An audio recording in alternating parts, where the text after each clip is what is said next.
I fought the HOA that destroyed my father's property, only to discover he was their biggest investor.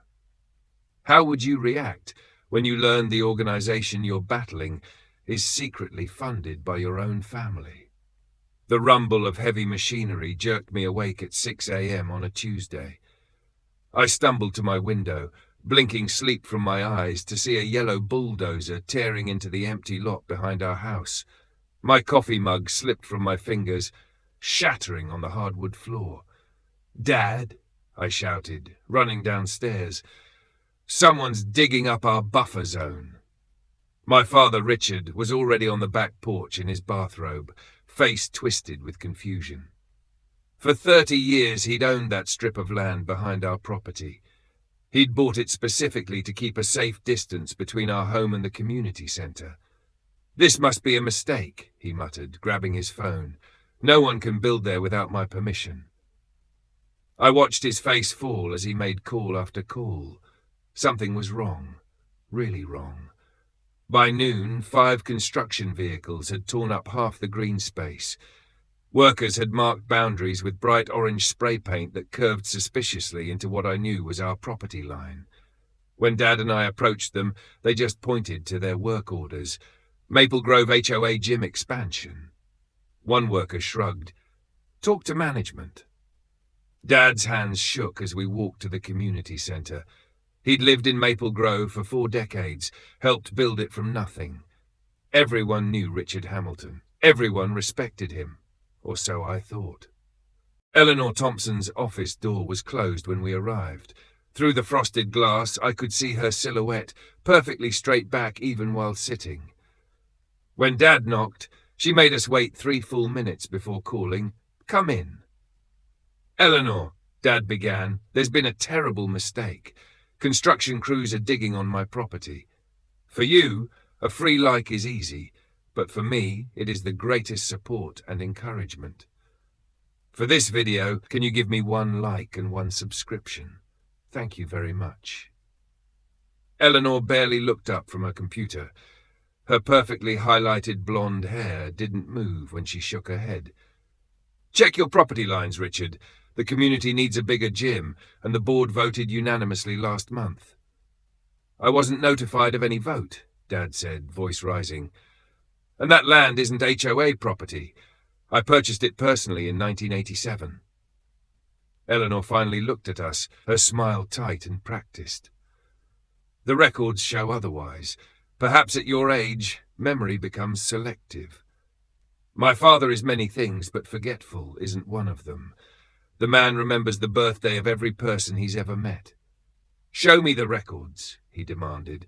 She slid a folder across her desk. Inside was a property map with boundaries I'd never seen before, and a document with my father's signature authorizing the sale of the buffer zone to the HOA. Dad's face went white. "I didn't sign this.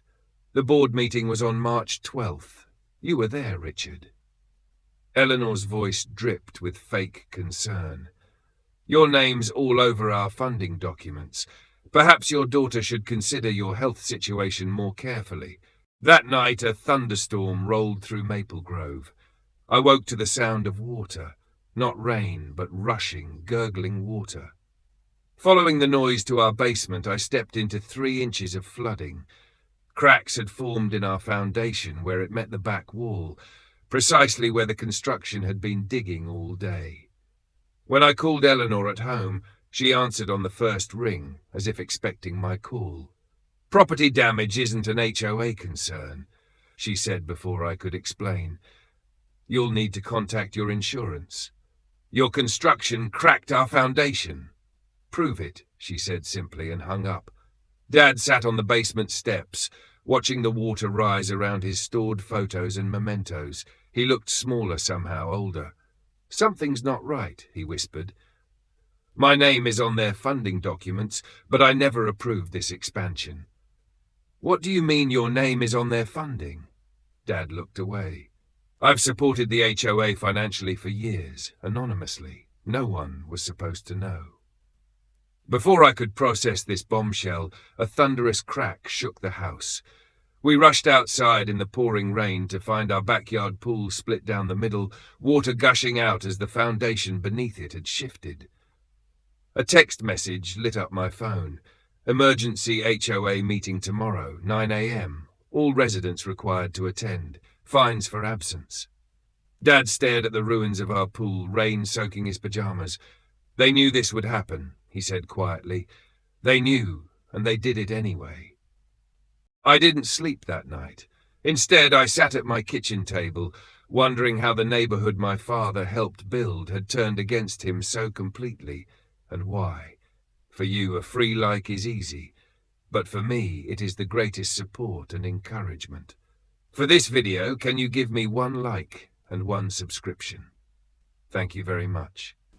The community center buzzed with whispers when Dad and I walked in the next morning. Friends we'd known for years suddenly found the floor fascinating. Mrs. Patel, whose daughter I'd babysat through high school, actually turned her back when I waved. Eleanor stood at the podium, immaculate in a blue pants suit despite the early hour. We're here to discuss the exciting progress on our new state-of-the-art fitness center, she announced, clicking to a slide showing a gleaming glass building with Maple Grove Wellness Center emblazoned across it. No mention of our flooded basement, no acknowledgement of our destroyed pool. My father raised his hand. Eleanor pretended not to see him for 10 excruciating minutes before finally nodding in his direction. That construction has damaged my property, Dad stated, and it's being built on land that belongs to me. Murmurs rippled through the crowd. Eleanor's smile never faltered. As I explained yesterday, Richard, the property boundaries were legally adjusted last month. Your signature is on the documents.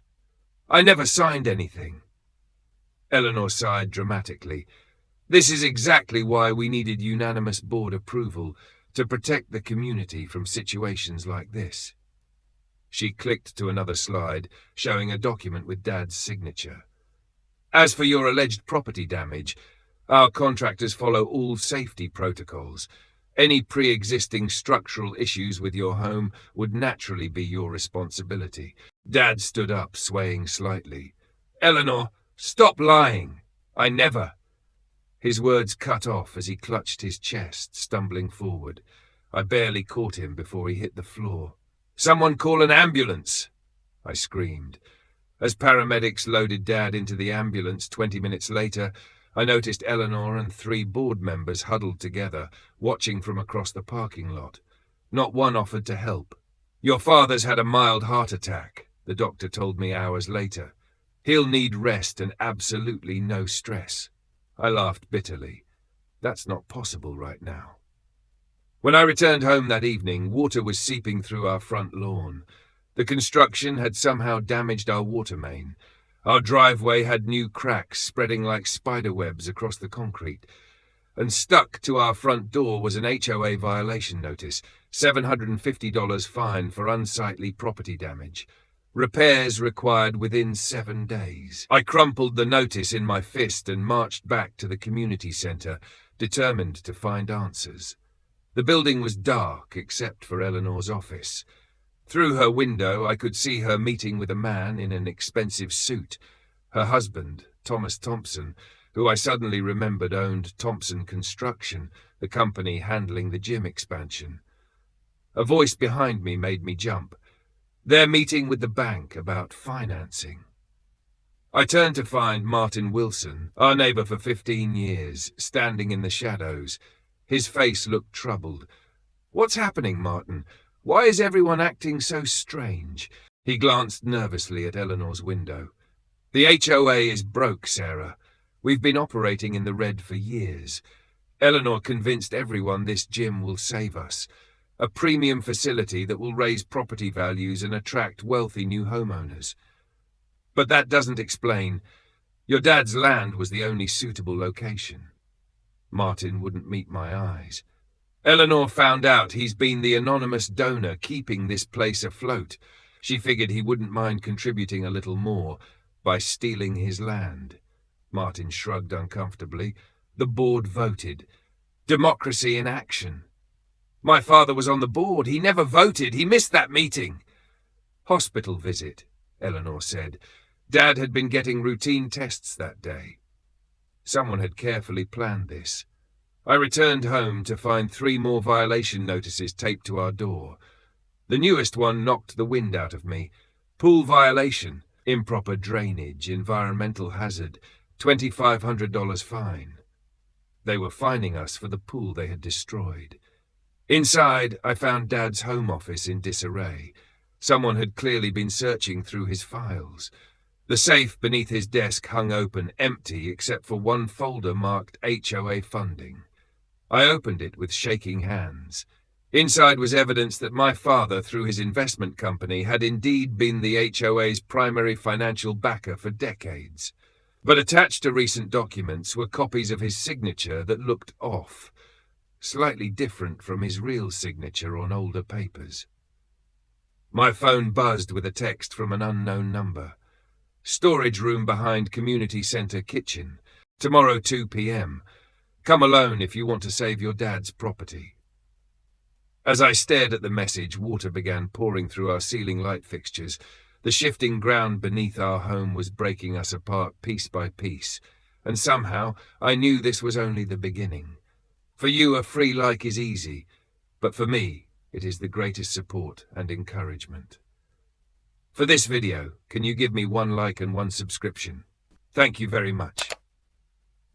The jackhammer's relentless pounding jolted me awake at 5:17 a.m.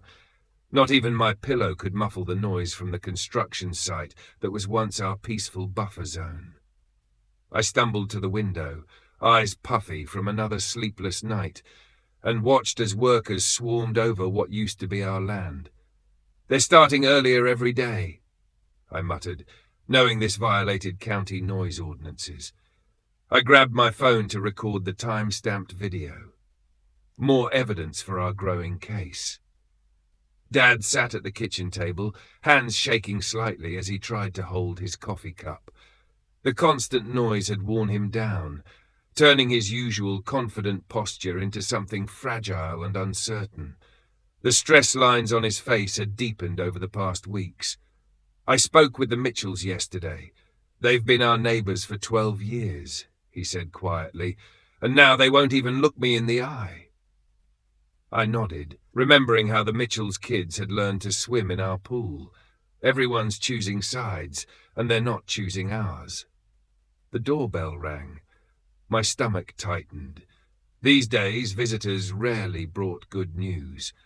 I opened the door to find Mark Wilson, whose daughter had celebrated her sweet 16 in our backyard just last summer. "Your sprinkler is hitting my driveway," he said flatly, not bothering with a greeting. The HOA has strict rules about water conservation. I stepped outside, confused. "Mark, our sprinkler system is broken because the construction cracked the pipes. We haven't used it in weeks." "Then fix it," he snapped. "And while you're at it, do something about those cracks in your driveway. They're an eyesore." My patience snapped. "Those cracks are from your precious gym construction undermining our foundation. You know that." Mark's face hardened. "Your family has enough money to fix a few cracks. Stop being selfish about community improvements that benefit everyone." As he walked away, I noticed several neighbors watching from their porches and windows. No one waved or smiled. These people who had shared holidays and barbecues with us for years now looked at us like we were the enemy. Back inside, the mail had arrived. I sorted through it and felt my blood pressure spike. 3 separate HOA violation notices, each carrying hefty fines. "Unsightly property damage," I read aloud to Dad. "Improper landscape maintenance. Unauthorized water drainage." Dad took the letters with trembling hands. "This is insane. They're fining us for the damage they caused." I grabbed my jacket. "I'm going to talk to Eleanor directly. This has to stop." Dad caught my arm. "Please don't. Your temper won't help." "I'll be calm," I promised. The HOA office was bustling with activity. Plans for the gym expansion covered the walls, with glossy renderings showing happy families enjoying amenities built on what used to be our land. Eleanor Thompson sat behind her desk, her perfectly styled silver hair framing a face that might have seemed grandmotherly, if not for her cold eyes. "We're being fined for damages caused by your construction," I said, placing the violation notices on her desk. "This has to stop. For you, a free like is easy, but for me it is the greatest support and encouragement. For this video, can you give me 1 like and 1 subscription? Thank you very much." She barely glanced at the papers. "The violations were noted by our compliance officer. If you have concerns, you can appeal at next month's board meeting." "Next month? The construction is destroying our home now." Eleanor smiled thinly. "Perhaps if your father hadn't been so difficult about the expansion in the first place, accommodations could have been made. My father never approved this project. You forged his signature." Her smile didn't waver. "Serious accusations require serious evidence. Your father's been confused lately, forgetting conversations, agreements. Perhaps you should focus on his health rather than fighting community improvements." Looking around the office, I noticed several neighbors who'd been friends for years pointedly avoiding my gaze. They'd all known. They'd sat in board meetings, heard the plans, seen the documents with Dad's suspicious signature, and said nothing. I left the office shaking with rage. As I walked home, I heard the distinctive crash and rumble of heavy machinery. Running the last block, I arrived just in time to see a massive crack spreading across our driveway like a lightning bolt through concrete. The construction foreman shrugged when I confronted him. "Ground shifts. Not my problem if your property can't handle a little vibration." That evening, Dad spent hours on the phone with our insurance company, which was already denying claims related to the construction damage, citing exclusions for earth movement and municipal activities. As darkness fell, the house seemed to creak and groan around us, as if struggling to stay standing while the earth beneath it was disrupted. Dad tried to hide his winces every time a new sound echoed through our home. The next morning, the noise was somehow even louder. Dad went outside to work in his garden, his peaceful place for decades. I watched from the kitchen window as he knelt awkwardly beside his tomato plants, trying to steady himself. Suddenly he clutched his chest and collapsed. I dropped everything and ran. "Dad! Dad!" He couldn't speak, his face ashen as he gasped for air. I called 911 with shaking fingers, cradling his head in my lap as we waited for the ambulance. The construction noise never stopped, forcing me to shout the address to the emergency dispatcher.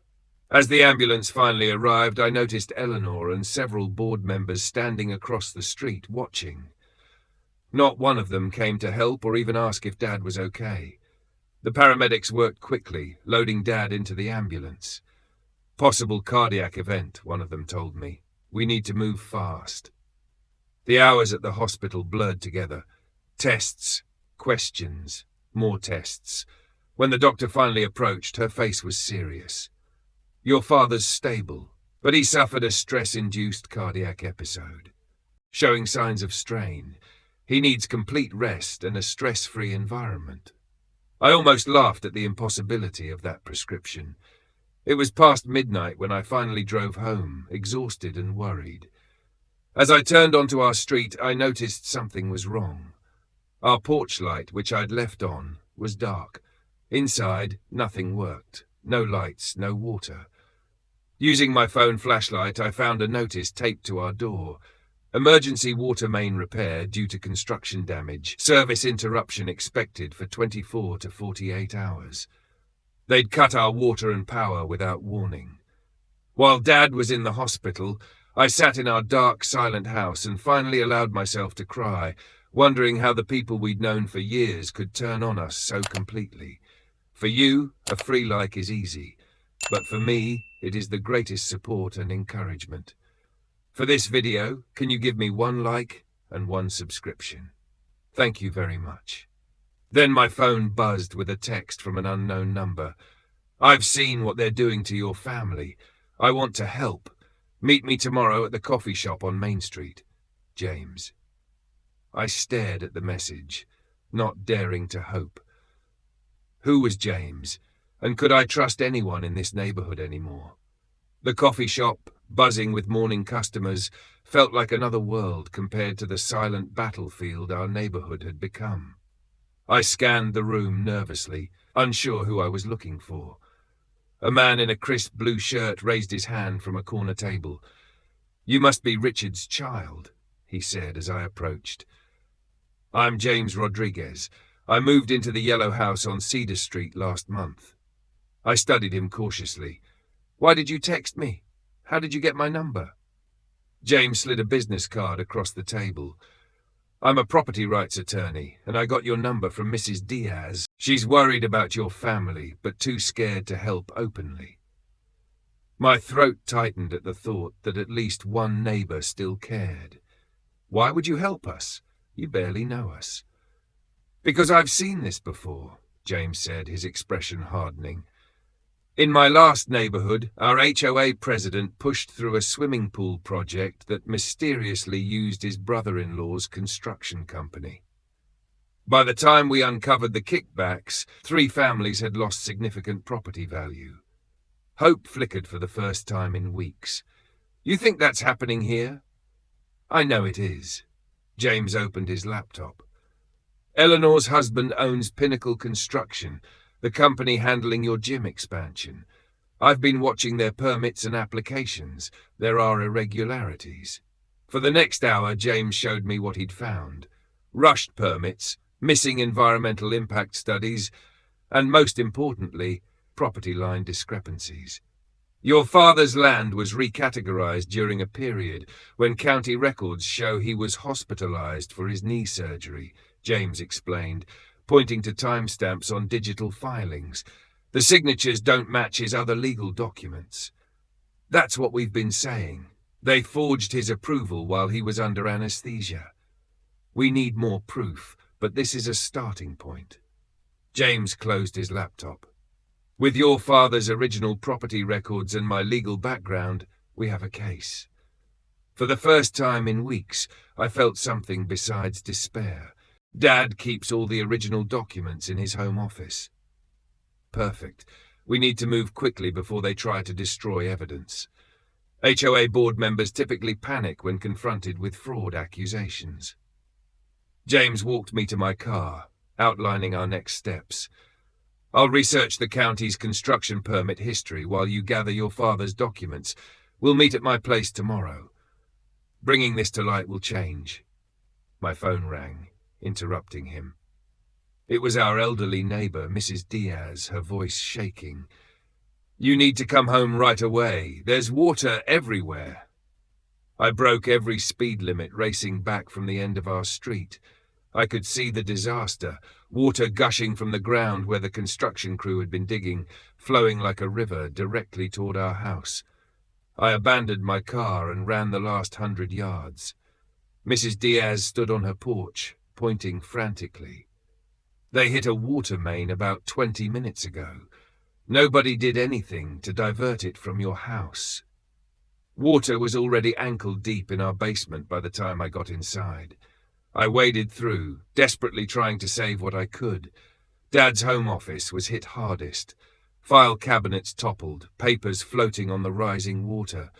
The very documents we needed were dissolving before my eyes. I worked feverishly, moving boxes to higher shelves, but it was impossible to save everything. Outside, I heard the construction crew finally shutting off the water main. Hours too late.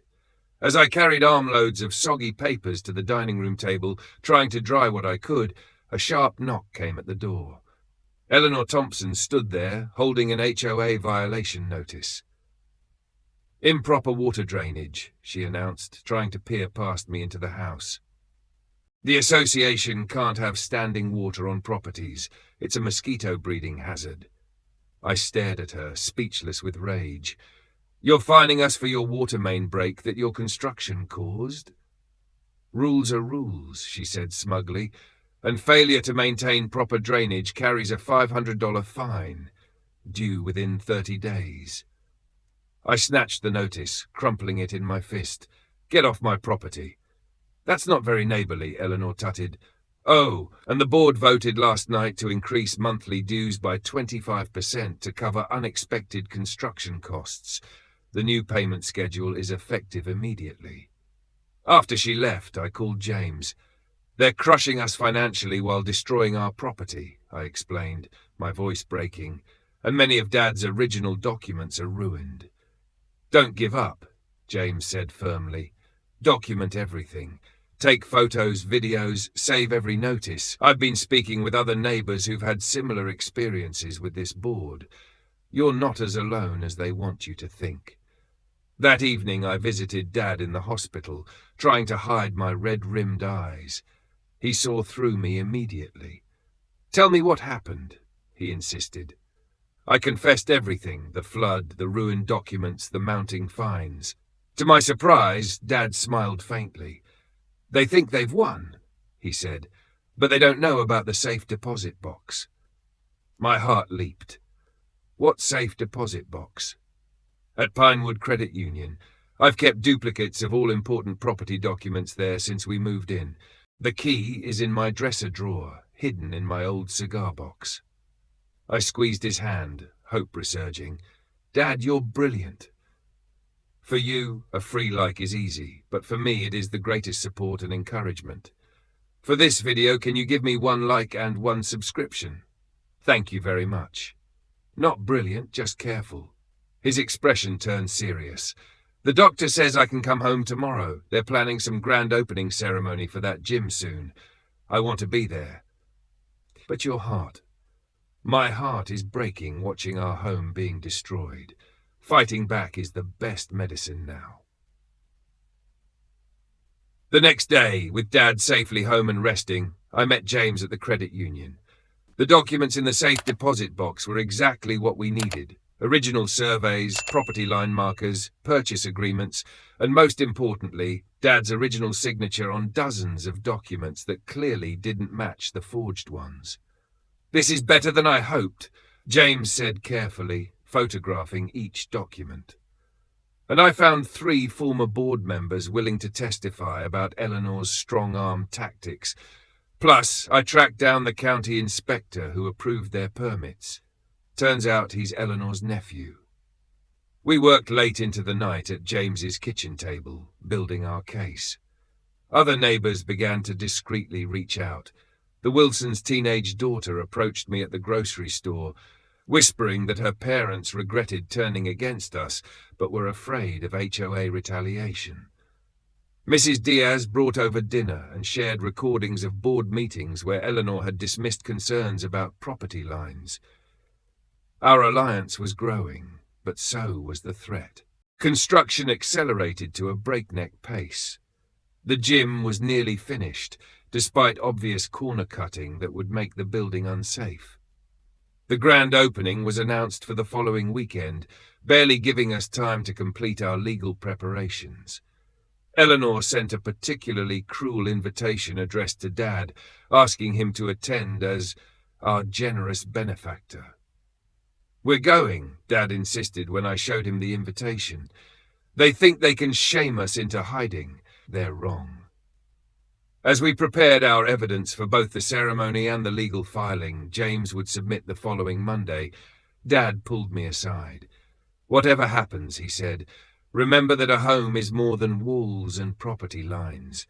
It's the integrity you bring to it." The night before the ceremony, I couldn't sleep. Standing at my bedroom window, I watched the hastily constructed gym looming beyond our cracked pool deck. Its foundation already showed hairline fractures where they built too quickly on unstable ground. In that moment, I realized we weren't just fighting for our property. We were fighting for the soul of our community, and tomorrow would determine which would stand and which would crumble. My hands shook as I helped Dad with his tie. "Are you sure you want to do this today?" I asked. His face looked pale against his dark suit. "I've never been more sure of anything," he replied, his voice weak but determined. "They think I'm too sick to fight back. Let's show them how wrong they are."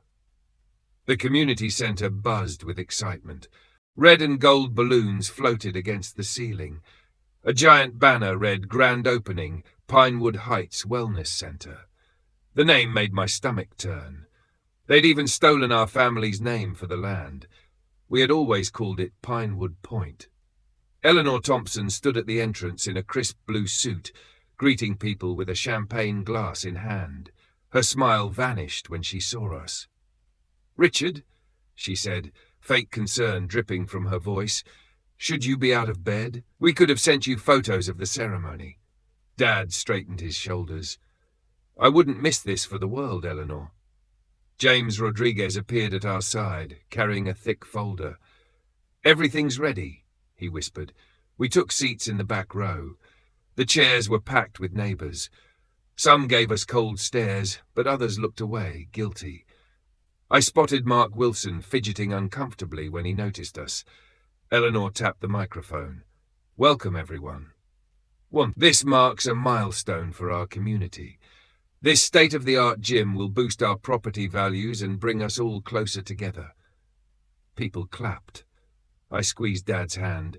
"None of this would be possible without our generous benefactors," Eleanor continued, "especially Richard Barnes, whose investment firm has backed our HOA projects for years."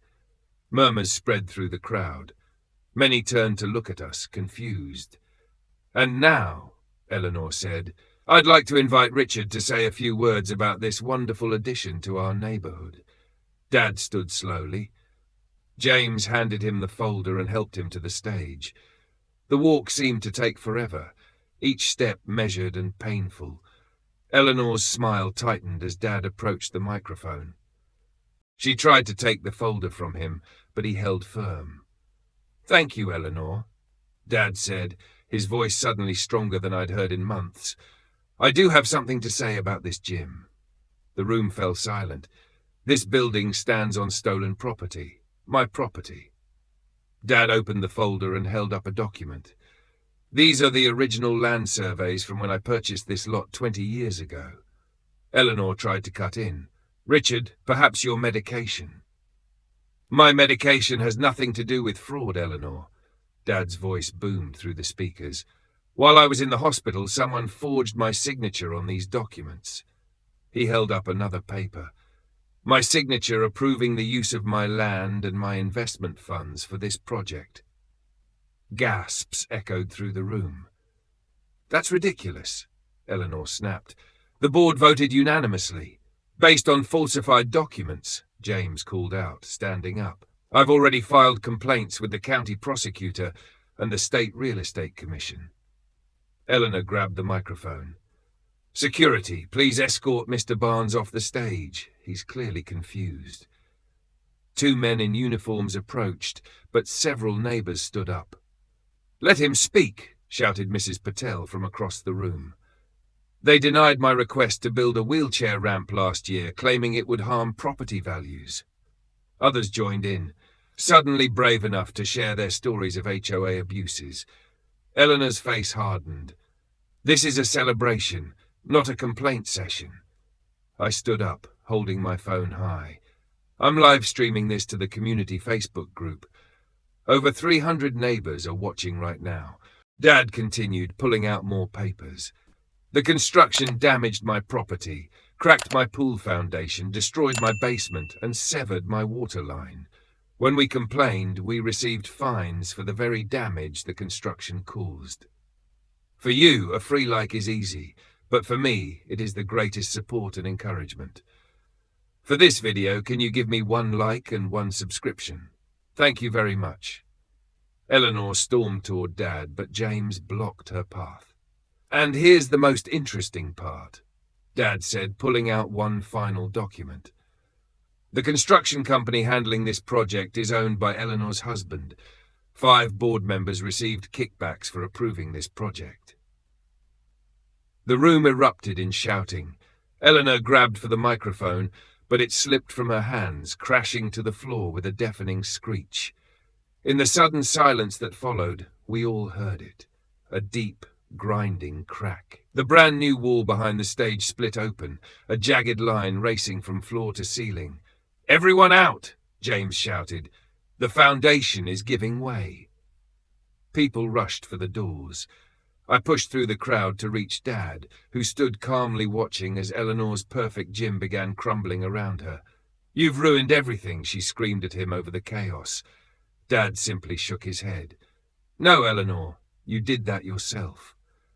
As we stepped outside, more cracks appeared across the building's facade. The crowd gathered in the parking lot, watching in horror and fascination. Mark Wilson approached us, his face ashen. "Richard, I had no idea they were doing this to you.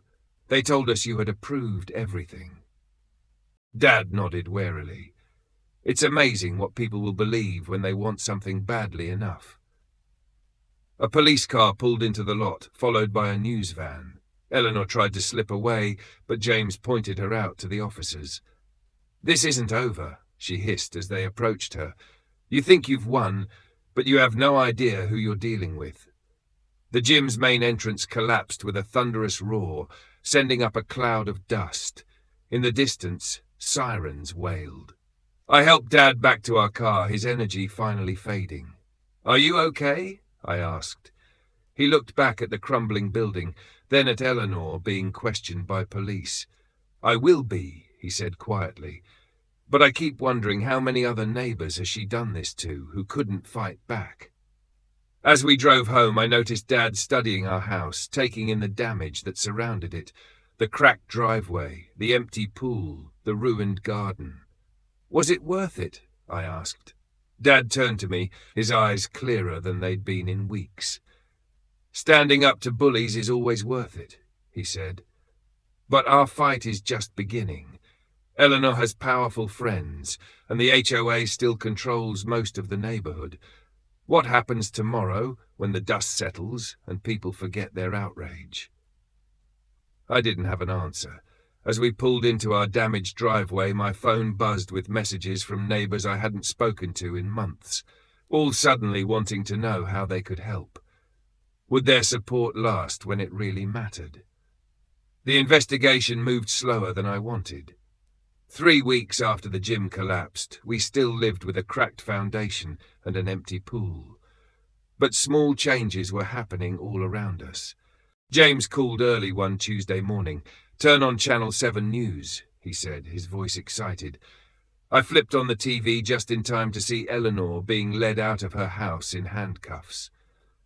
The reporter's voice explained HOA president arrested on charges of fraud, embezzlement, and permit violations. Dad shuffled into the living room, leaning heavily on his cane. "Is that Eleanor?" We watched together as the reporter continued. According to the county prosecutor, Thompson and several board members diverted over $2 million of HOA funds and falsified documents to build on private property. The camera panned to show other police cars at different houses in our neighborhood. Eleanor's husband was being arrested too, along with 3 board members. "They actually did it," Dad whispered. "They're holding them accountable." My phone exploded with notifications. Neighbors texting, calling, wanting to know if we'd seen the news. Some apologized for not believing us sooner. Later that afternoon, a knock at our door revealed Mark Wilson and about 20 other neighbors standing on our damaged driveway. "We want to help," Mark said, looking ashamed. "We brought tools, materials, whatever you need to start fixing things." I looked at them suspiciously. "Why now? Where were you when we needed help before?" An older woman I recognized as Mrs. Patel wheeled herself forward. "Because we were scared," she admitted. "Eleanor threatened anyone who opposed her. She denied my wheelchair ramp 3 times, then fined me for trying to install it anyway." Others nodded, sharing similar stories. Dad appeared behind me. "Come in," he said simply. "We have a lot to talk about." Our living room filled with neighbors, many meeting each other properly for the first time despite living feet away for years. James arrived with pizzas and the latest news. "The county's freezing all HOA assets pending investigation," he explained. "They've appointed a temporary manager to handle essential services." "What about our property?" Dad asked. James smiled. "The prosecutor wants to meet with you tomorrow. They found the original property documents in Eleanor's home safe. She never destroyed them, just hid them to use as leverage later. For the first time in months, I felt hope blooming. The temporary HOA manager turned out to be decent, a retired judge named Martha Collins who specialized in property disputes. She organized an emergency community meeting in the local elementary school gym. "Your HOA has been operating illegally for at least 3 years, she told the packed room. Eleanor Thompson and her team manipulated records, falsified votes, and embezzled funds. Angry voices filled the room. "What happens to our homes?" someone shouted. "Your homes are safe," Martha assured everyone, "but we need to elect a new board and review all decisions made under the previous leadership." Neighbors nominated James immediately. Others stepped forward, people who had been silenced under Eleanor's rule. Mrs. Patel raised her hand. "I nominate Richard Barnes." Dad looked surprised. "I don't think I have the energy for that right now." "You don't have to actively serve," Martha explained. "We need your expertise on the transition team to help sort out the financial mess Eleanor left behind." The rebuilding process started with our home. The county ordered Eleanor's construction company to pay for repairs to our property. Workers arrived to fix our pool and foundation, replant our garden, and restore our water line properly. One morning, as I supervised the repairs, a county official arrived with the original property deed for Pinewood Point. "It's officially back in your father's name," she said, handing me the documents. "The gym structure will be demolished next week once the investigation team finishes gathering evidence." I brought the papers to Dad, who sat studying them with tears in his eyes. "You know what we should do with that land?" he said finally. 3 months later, on a warm Saturday, the neighborhood gathered again, this time on the restored Pinewood Point where the illegal gym had stood. We now had a community garden and a small park with specially designed paths for Mrs. Patel's wheelchair. Dad cut the ribbon, his health improving daily now that the stress was lifting. "This park belongs to all of us," he announced, "not to any one person or board to control." Martha Collins approached us afterward. The prosecutor's office called.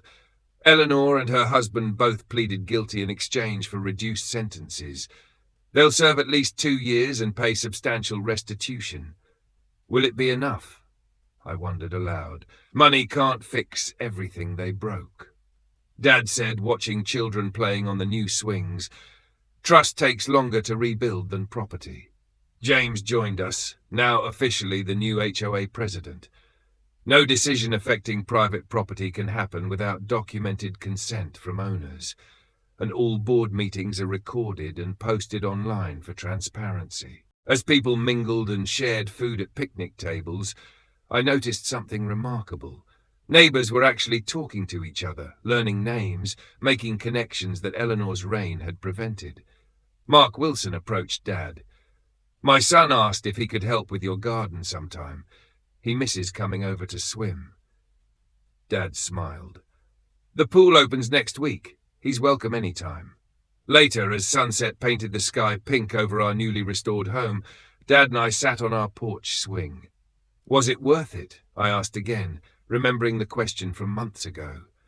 Dad looked out at our property, then at the community gathering in the park beyond. "Look around," he said.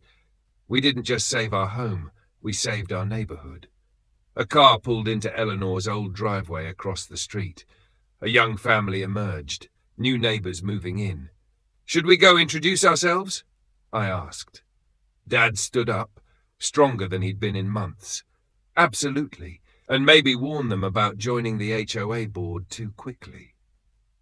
He winked. As we walked over to meet the newcomers, I realized Dad was right. We hadn't just fought for property lines or money or principle. We'd fought for the right kind of community, one built on respect rather than power, on transparency rather than secrets. Eleanor had accidentally given us something valuable after all, the chance to rebuild our neighborhood the right way, from the ground up.